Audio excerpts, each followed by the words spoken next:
setelah kejadian tahun 66 lah, itu tanah diserobot ya oleh pihak sana lah ya, dari unsur ABRI. Ternyata seorang anak proklamator yang anggota DPR RI bisa tidur tidak nyenyak karena ada perkara yang tidak tuntas diselesaikan. Yang pertama adalah rencana eksekusi terhadap rumah Mas Guru. Yang kedua tentang tanah Bung Karno yang diserobot, tanda petik, sekarang sudah jadi taman anggrek.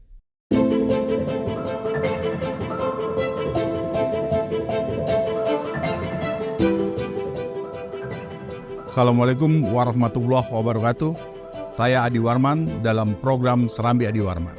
Serambi Adi Warman merupakan program edukasi hukum yang mana akan membahas tentang permasalahan keadilan yang hangat terjadi di kalangan masyarakat. Kali ini program Serambi Adi Warman khusus dan sangat istimewa karena kedatangan tamu yang luar biasa, seorang anak proklamator Republik Indonesia yang datang ke studio untuk curhat kepada saya terkait dengan persoalan keadilan tersebut. Baiklah, sebelum acara kita mulai, mari simak tayangan berikut ini.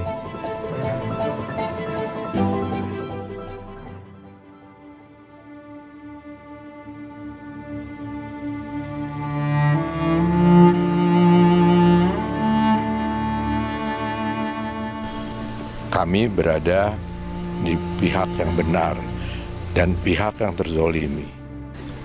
Dari teman-teman saya, Handi Taulan, semua, bahkan dari para ahli hukum, dari wartawan banyak yang sudah tahu tentang duduk perkaranya ini, gitu.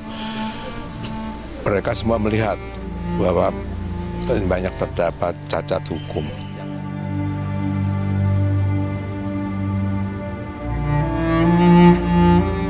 Jadi seharusnya kalau meminjam uang itu tidak dibenarkan dengan PPJB gitu ya Pak? Iya, ya kalau dengan PPJB berarti ada rangkaian kata-kata bohong. Ya, ada rangkaian kata-kata bohong. Nah, rangkaian kata-kata bohong tadi yang menggunakan PPJB diakal-akali dengan PPJB, artinya itu udah unsur pidana. Nah, perkataan Mbak yang mengatakan harus buat PPJB sebagai jaminan, itu perkataan serangkaian kata-kata bohong. Harusnya Mbak ngomong, oke Pak, kita bikin hak tanggungan, akte hak tanggungan. Karena berdasarkan Undang-Undang Nomor 4 tahun 1996, itu adalah satu-satunya lembaga penjamin hak atas tanah. Seharusnya kan kalau didampingi oleh mungkin rekan-rekan advokat, atau si notarisnya ada yang merangkap PPAT, dia harus menerangkan ini utang piutang loh. Utang piutang itu tidak boleh dengan PPJB. Utang piutang itu ya harus dengan hak tanggungan yang secara pidana bisa dituntut berdasarkan pasal 378. Akan tetapi terjadinya ini adalah tahun 2011 artinya sudah 12 tahun. Menurut pasal 78 Kitab Undang-Undang Hukum Pidana itu daluarsa. Ya, sudah daluarsa. Jadi Mas Guru juga sudah tidak bisa melaporkan karena ancaman hukumannya daluarsanya 12 tahun.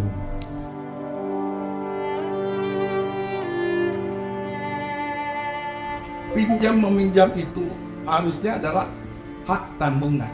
Kalau zaman dulu kita sebut hipotek, ya. Sekarang hak tanggungan. Nah ini tidak dilakukan, tetapi dipotong kompas dengan PPJB. Ya, jadi saya tidak menyebut seseorang mafia, tapi praktek-praktek penyimpangan memperoleh sebuah bidang tanah ya, di Semarang itu ratusan Mbak. Hal-hal yang seperti itu. Sekarang lagi ramai BPN sana. Ini mafia tanah, mafia peradilan, ya harus kita selesaikan.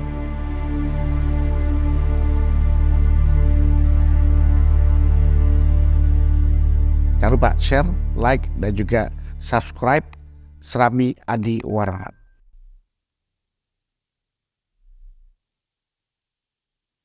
Assalamualaikum warahmatullahi wabarakatuh. Salam.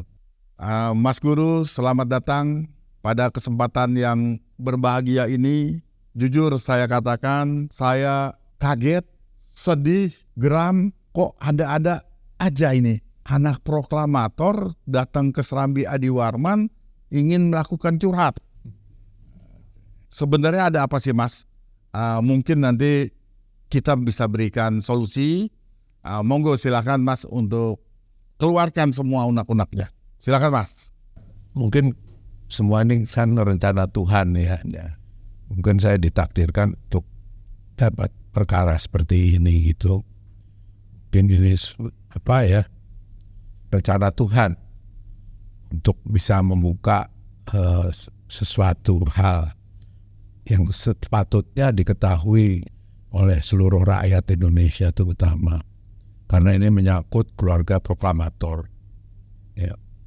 Saya juga memandang Bung Karno memang ditakdirkan sebagai ayah biologis saya, tapi beliau adalah juga bapak ideologi saya, guru saya, pemimpin saya dan sebagainya. Bahwa keluarga Bung Karno itu sudah sering teraniaya, terutama di era Orde Baru, gitu sampai dengan sekarang. Yang menyangkut Bapak adalah Bapak sebetulnya mempunyai sebidang tanah dan bangunan. Saya kasih terus terang aja itu di Taman Anggrek. Taman Anggrek, Jakarta Barat.